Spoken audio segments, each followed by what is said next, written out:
Hey, hello students. Welcome back to our channel MD Quick Study. So students, आज इस video में हम एक बहुत ही इम्पोर्टेंट क्वेश्चन को कवर करने वाले हैं। ये एग्जामिनेशन 2024 में एग्ज़ाम होगा किसी भी सीबीएसई बोर्ड से या यूपी बोर्ड से, उसमें ये क्वेश्चन बहुत ही बार पूछा जाता है कॉमनली।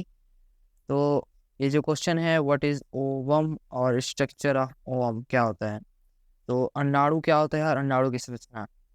तो आप देख सकते हैं ये जो मैंने स्ट्रक्चर बनाया है, मैंने बहुत पहले बनाया था, जब मैं 12th स्टैंडर्ड में पढ़ता था तब का बनाया ये।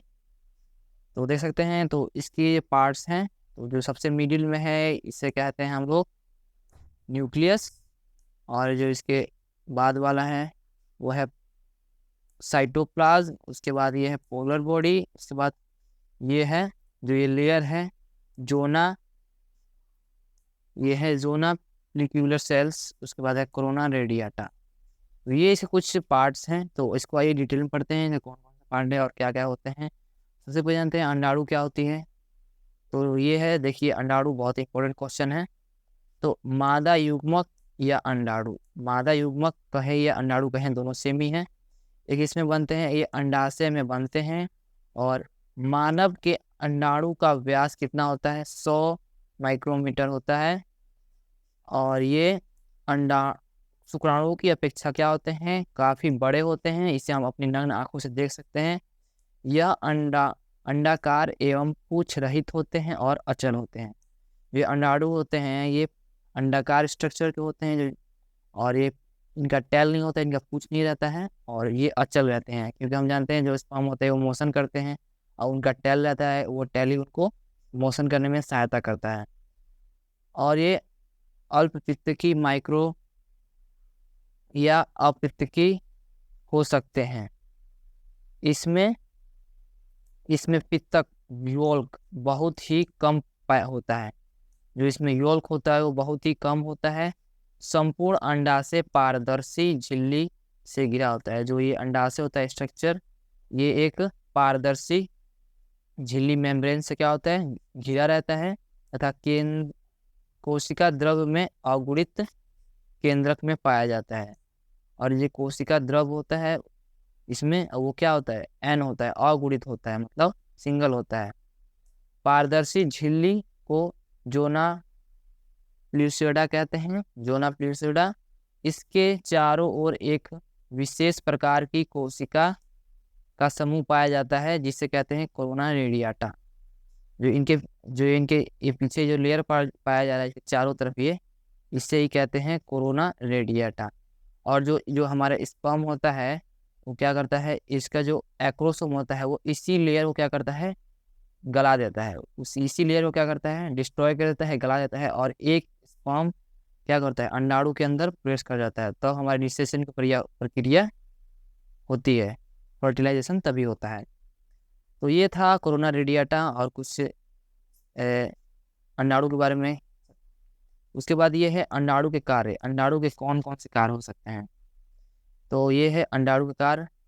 अंडाणु जनन से अंडाणु में गुणसूत्र की संख्या घटाकर आधी या अगुणित हो जाती है।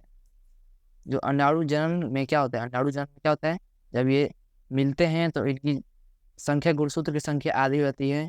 क्योंकि हम जानते हैं मेल और फीमेल होते हैं। मेल में क्या होता है, एक्स एक्स होता है, और फीमेल होता है एक्स वाई होता है। तो जब इनका निषेचन होता है तो इनके जो गुणसूत्र होते हैं वो डिवाइड हो जाते हैं, घट जाते हैं, आधे आधे में हो जाते हैं। अगर एक्स एक्स मिला तो लड़की और एक्स वाई मिला तो लड़का। तो अगला हमारा कौन सा है, इसके कार्य हैं इंपॉर्टेंट। तो अंडाणु में कोशिका द्रव्य का अधिकांश भाग रहता है।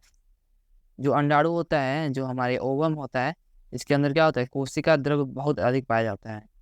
उसके बाद ये प्रथम अर्धसूत्री विभाजन में क्रॉसिंग ओवर की क्रिया होती है। प्रथम अर्धसूत्री विभाजन, अर्धसूत्री विभाजन में क्या होती है, इसको क्रॉसिंग ओवर होता है। तो ये था कुछ इंपॉर्टेंट वर्क ओवम के। अगला है ये अंडाणु के पथ, ओवम, पाथ ऑफ ओवम। तो आइए जानते हैं पाथ ऑफ ओवम क्या होता है। देह गुहा से अंडाणु अंडवाहिनी की झिल्लीदार अंडुकुल कीप में से होता हुआ अंडवाहिनी में क्या होता है, अंडवाहिनी में प्रवेश करता है।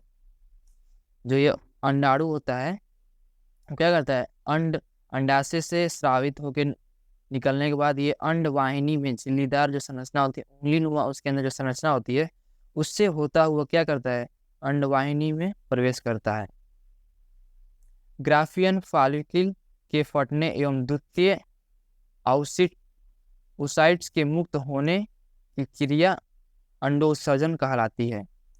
तो अंडोत्सर्जन क्या कहलाती है, ग्राफियन फॉलिकल के फटने और द्वितीय ओसाइट के मुक्त होने की क्रिया ही अंडोत्सर्जन ओव्यूलेशन कहलाती है।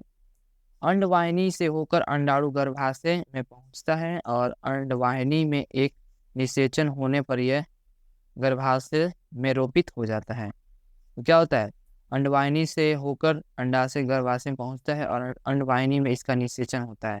तो क्या होता है, जो ट्यूब होती है, निषेचन वाली ट्यूब होती है, फॉलिकल ट्यूब, उसी में क्या होता है, शुक्राणु उसी में जाते हुए मोशन करते हुए जाते हैं और ये इधर से अंडाशय से ये स्रावित होके वो जो इंग्लिनुमा संरचना होती है उससे आते हुए ये आके टकराते हैं और वहाँ क्या होते हैं, निषेचन होता है, वहाँ पे उनका फर्टिलाइजेशन होता है। उसके बाद ये गर्भाशय में रोपित हो जाती है।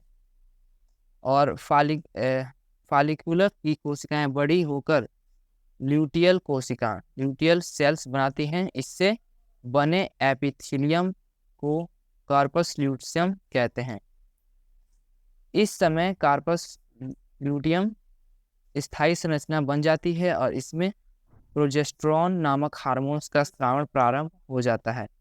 अंडे का निषेचन न होने पर कूपर्स ल्यूटियम निष्क्रिय होकर कार्पस एलिकेंसन्स में बदल जाता है और अंत में क्या होता है, अंत में सप्ताह समाप्त होता है।